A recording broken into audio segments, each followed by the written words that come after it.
L'entrepreneur du jour, c'est Marko Vujasinovic. Bonjour. Vous êtes le président de Météo Job, le premier site de matching d'emploi. Racontez-nous l'histoire de cette entreprise. Alors en fait, d'abord, notre mission, c'est de créer des ruptures qui améliorent de manière drastique la productivité du recrutement.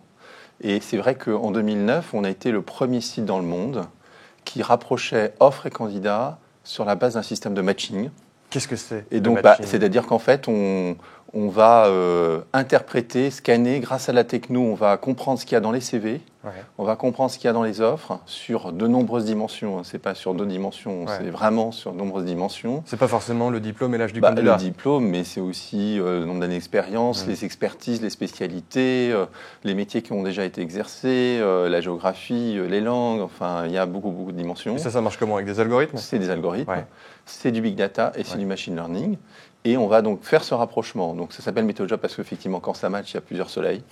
D'accord. Et surtout, ce qui est important, c'est que les recruteurs reçoivent des candidatures beaucoup plus qualifiées par Internet. C'est-à-dire que habituellement sur Internet, il y a des candidatures, mais elles ne sont pas très qualifiées parce que c'est très facile de postuler. Il suffit de mettre un CV et puis on postule.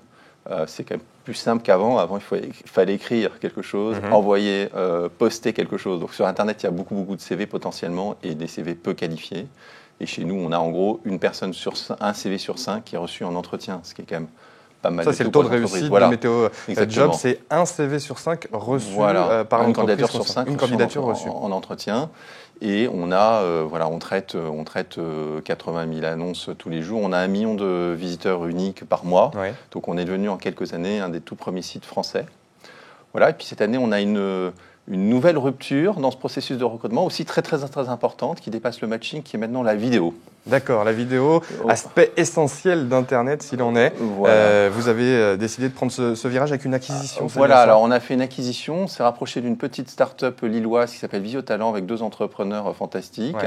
Et puis on a dit, bon, autant se mettre ensemble pour révolutionner ce marché. Et c'est vrai que c'est une sorte de WhatsApp du recrutement. Donc ça va vraiment changer le processus. C'est ambitieux. Et c'est en train de changer vraiment. C'est-à-dire que maintenant, les candidats donc, non seulement envoient un CV, mais également vont enregistrer une petite vidéo. Qui va tomber directement dans l'ordinateur du recruteur potentiel. Voilà, c'est donc comme WhatsApp, donc c'est différent. Donc le recruteur n'appelle plus les candidats par téléphone. Il les sélectionne sur la base du CV d'une part et sur la base des vidéos d'autre part. Ça fait gagner énormément de temps, mais aussi ça fait identifier des talents qu'on n'aurait pas gardés sur la base du CV. Et c'est une manière de se différencier aussi de la concurrence, j'imagine. Pour nous, c'est en fait, évidemment, d'abord, on est les seuls à apporter à la fois le matching. Enfin, on est sur tout l'ensemble de la chaîne. C'est tout un écosystème. Voilà, sur tout le processus de recrutement. Et puis surtout, c'est totalement explosif comme business. C'est-à-dire qu'en gros, d'ici 2 ans, toutes les boîtes du CAC 40 seront équipées. Il y a des boîtes dans le monde aujourd'hui où il n'est plus possible de postuler sans vidéo. Par exemple, Goldman Sachs aux États-Unis. Donc c'est une transformation vraiment radicale. Donc voilà, donc on est sur cette transformation. Puis il y a une troisième transformation qui arrive maintenant, qui est demain, qui est l'utilisation de ces technos de matching, de big data, de machine learning, maintenant dans les entreprises. Directement en interne. Et on va directement les utiliser en interne et on va totalement changer la mobilité, la vision de la mobilité interne. Et vous avez pris ces virages. Vous disiez au début de cet entretien qu'il y a un peu tout et n'importe quoi, en gros, sur Internet, dans les CV. Est-ce que le Bon Coin est un concurrent pour vous ? Le Bon Coin est un concurrent forcément, comme on a beaucoup de concurrents en fait, dans un environnement extrêmement concurrentiel. Qui n'est pas a priori ce site destiné à faire trouver des emplois. Coin, mais il y a plein de sites spécialisés. Enfin, ça fait quand même 15 ans que il y a des sites, sur Internet. Donc voilà, donc on est dans un environnement, mais disons que nous projetons plutôt sur une concurrence américaine, internationale, parce que nous pensons que nous sommes vraiment dans la bataille de la technologie du matching, du big data, du machine learning. C'est vraiment ça notre territoire. Et donc, nous sommes plus, si vous voulez, en concurrence avec LinkedIn, en fait, qu'avec Le Bon Coin. Vous êtes plus destiné à devenir un réseau social ? Non, c'est pas ça, mais nous sommes sur ce territoire de mise en relation la technologie dans les ressources humaines, si vous voulez. C'est vraiment une mise en relation avec la technologie. C'est pas juste de l'Internet, c'est pas juste de la petite annonce. C'est comment on arrive à faire de la performance, comment on arrive à faire de la qualité dans ce rapprochement, comment on arrive à aider les candidats à avoir plus facilement les bonnes offres pour eux, comment on arrive à aider les entreprises à trouver beaucoup plus rapidement des talents. Donc, ce n'est pas juste un moteur de recherche. Voilà. J'ai bien compris que ce n'était pas forcément exactement la même chose, mais une question un petit peu provocante pour vous. Est-ce que c'est la fin de Pôle emploi ? Non, c'est pas la fin de Pôle emploi, parce que Pôle emploi a une vocation, c'est de s'occuper de tous les demandeurs d'emploi. Ouais. Donc, je pense qu'ils vont continuer à avoir cette vocation. Ils font leur boulot, mais voilà, on est sur un autre territoire. D'ailleurs, il y a souvent une confusion entre les sites d'emploi et Pôle emploi. Pôle emploi, sa mission, c'est bien de le clarifier. Oui, la mission de Pôle emploi, c'est de traiter tous les demandeurs d'emploi, d'essayer de leur trouver des jobs, etc. D'ailleurs, ils utilisent aujourd'hui nos annonces. Enfin, donc, voilà, il y a des liens entre... Il y a une corrélation entre ce que vous faites et ce que fait Pôle emploi. Et nous, notre mission, c'est de mettre en relation les offres d'emploi avec l'ensemble du marché. Et donc, bien évidemment, les candidatures qui sont sur notre site, il y en a qui sont demandeurs d'emploi, mais il y a aussi beaucoup de gens qui sont en poste. Donc, ce n'est pas du tout le même écosystème. Ce n'est pas le même écosystème, on l'aura bien compris. Un mot sur Croissance Plus, évidemment, c'est la raison de votre présence ici sur le plateau de l'Opinion. Qu'est-ce que ça vous a apporté ?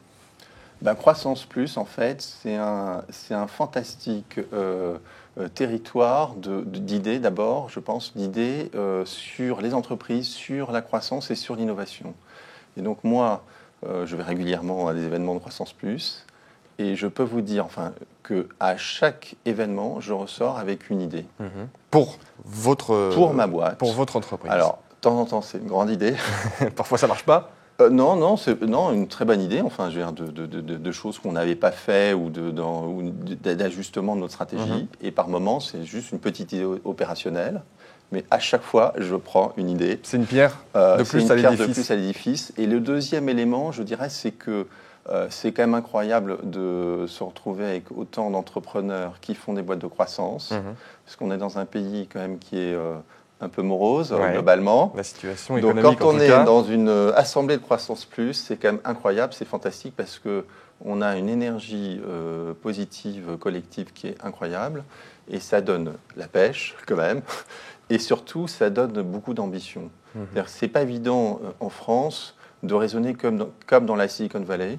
Dans la Silicon Valley, c'est vrai que tous les jeunes et tout le monde, dès qu'on fait un projet, on se dit qu'on est mondial, global, etc. En France, c'est un peu, pratiquement prétentieux. Bon. Quand on est dans Croissance Plus, ça donne cette ambition. C'est-à-dire que vraiment, ça donne envie de partir à la conquête du monde. Moi, par exemple, j'ai fait un voyage effectivement avec quelques entrepreneurs dans la Silicon Valley justement, dont je suis sorti effectivement beaucoup de projets. Et voilà, donc c'est quand même extrêmement utile, je pense, pour les entrepreneurs. Et c'est pour cette raison que vous étiez sur le plateau de l'Opinion ce matin avec Météo Job, le premier site d'emploi de matching et bientôt avec de la vidéo. On vous souhaite bon courage avec ce nouveau virage pris par votre entreprise et on est pratiquement sûr que ça va marcher. Merci à vous d'être venu sur ce plateau. Merci beaucoup.